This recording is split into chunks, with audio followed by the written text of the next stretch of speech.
Então, para a gente poder tranquilizar seu coração nesse paralau que está acontecendo, a gente recebe aqui a infectologista Flávia Falci, do grupo Santa Joana. Acertei no sobrenome, Falci ou Falti? Pode ser Falti, mas no Brasil vamos Falci, né? Vamos de Falci. Então, maravilhosa. A Flávia é quem vem aqui conversar com a gente, é infectologista, sabida desses assuntos, para a gente entender o que é que a gente tem de se preocupar. Primeiro, que raio de vírus é esse, Flávia? Então, o vírus Nipah, ele não é um vírus de agora, né? Não é um surto que foi, né? Feito agora, né? Essa descoberta. Não aconteceu agora exatamente, ele já existe há um tempo no planeta. Desde 98, 99, já começaram os relatos ali na Ásia, região do Pacífico. Por isso que chama Nipah, porque foi na Malásia o primeiro relato em criadores de porcos. E aí essa aldeia, né, esse local que eles moravam, chama Nipah, por isso que veio o nome. E desde 98 até os dias de hoje, praticamente todos os anos, nós temos alguns casos, alguns com mais casos, né? Também acaba em 2023, também na Índia, o mundo todo fica sabendo, mas a gente já conhece essa doença aí já faz alguns anos, né, que a gente tem ela no radar. A Flávia está conversando com a gente e, ao mesmo tempo, apareceram no telão imagens de morcegos. E aí, então, já quero entender com você, o que é que o morcego tem a ver com essa doença? Então, esse vírus é um vírus que a gente chama de zoonótico. Ele, né, tem essa transmissão dos animais para os humanos, ele já circula entre os animais. E esses morcegos que apareceram, que são os morcegos raposa, são os que mais comumente têm ali o vírus, né, que eles portam esse vírus. E aí, essa transmissão ela pode ser feita tanto pelo contato com a excreção dos morcegos, quanto depois que a pessoa já está infectada de pessoa para pessoa. Mas ela inicialmente começou ali, né, com contato com os morcegos, por isso, né, que tem essa associação com esses animais. E essa doença, esse vírus, os sintomas, eles se assemelham a quê? Sei lá, para a gente fazer uma referência. Parece uma gripe, parece uma Covid, parece um outro tipo de infecção. Que tipo de sintoma? Eles têm um período de incubação que pode ir de 7 a 40 dias. Na literatura, como não tem tantos casos, a gente também tem, né, esses relatos que são passados para a gente. Por isso, essa distância, né, de quanto tempo pode ser essa incubação, mas os sintomas iniciais, eles costumam ser muito inespecíficos. Então, febre, dor do corpo, náusea, vômito, coisas, né, que podem acontecer com muitas doenças, principalmente as doenças virais. Confunde a gente isso, né? Só que ele tem um potencial de gravidade muito grande. E aí, nesse potencial de gravidade, ele pode ter uma ação em sistema nervoso central, né? Então, uma encefalite, né?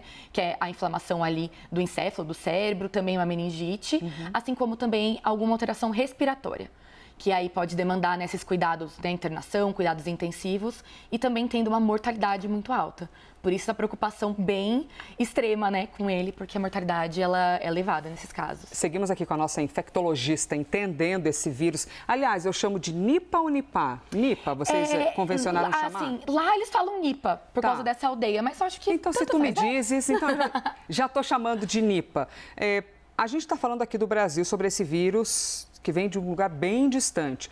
Mas quais são os países que já registraram a doença, por enquanto? Na Índia, nesse momento agora está sendo em Bengala, que é ali fronteira com Bangladesh. Então, ali região do leste da Índia, Bangladesh, tiveram casos também registrados. Na Malásia, que foi o inicial, Filipinas também. Então, ali na região asiática, também do Pacífico ali, né, do Sudeste Asiático. E essa coisa do morcego, porque alguém...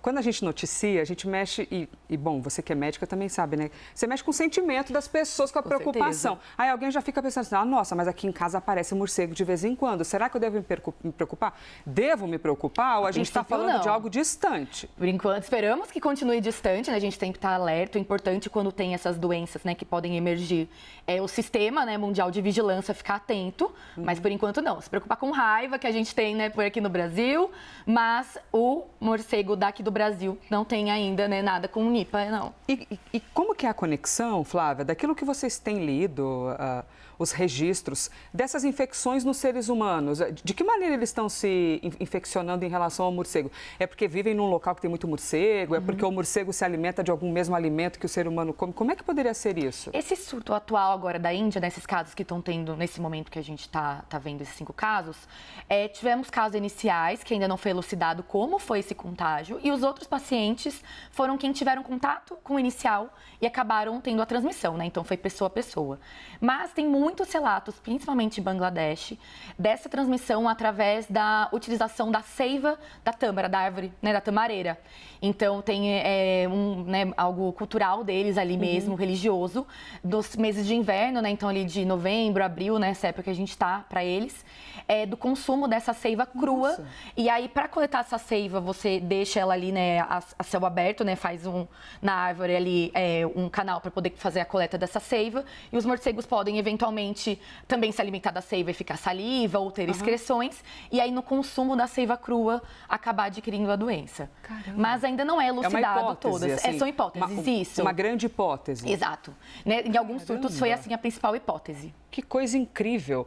Bom, tirei aqui todas as dúvidas. O risco de chegar ao Brasil, a gente vive num mundão globalizado, todo mundo conectado e tudo mais. Mas esses casos que ocorreram na Ásia, eles estão bem isolados e agora eles estão fazendo um olhar atento nos aeroportos também. Então, apesar de trazer medo, é importante a notícia de que já estão agindo, né? Eles já estão agindo para conseguir deixar lá e entender o que está acontecendo lá e isso não se replicar, até porque não tem notícia disso aqui nem perto do Brasil, nem na nossa América. Exatamente. Assim, né? A gente nunca pode, né, dizer que não na medicina, né? Porque pode acontecer, mas não é algo que a gente, nesse momento, deva ter a vigilância aqui no Brasil. O que a gente precisa saber, né, que essa doença existe, os sintomas, saber, né, os locais onde pode acontecer e todo cuidado lá, né, de os casos que teve contato ficarem em quarentena, que é o que está acontecendo, fazer o suporte desses pacientes, né, ter o cuidado ali com o controle mesmo da infecção é o mais importante. No momento aqui no Brasil a gente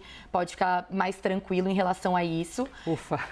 Tá tudo certo. Doses homeopáticas de tranquilidade, ao ouvir a Flávia. Ufa, né? E aí, reiterando para vocês, está na home do nosso site, mostrando aqui no telão, países asiáticos retomam protocolos de pandemia em aeroportos. E aí, como foi citado aqui pela doutora, tem ali os países, os casos confirmados e que já estão, por isso que estão ocorrendo esses protocolos em aeroportos, para tentar evitar a disseminação. A pandemia foi horrorosa, mas nos ensinou, né? Exato. A protocolos, distanciamento em casos de doenças, usar máscara, então a gente já está muito ligado. E esse vírus, ele tem um potencial de transmissão muito menor que, por exemplo, do Covid, né, das outras pandemias que a gente teve, porque como tem que ter esse contato, né, com excreção, ou até pessoa a pessoa tem que ser um contato mais íntimo, então a gente consegue, né, tendo medidas de controle, conter na região que está acontecendo, né, é mais, entre aspas, mais fácil do que quando é respiratório, né, que é algo mais fácil de ser disseminado. Muito bom, diminui a complexidade.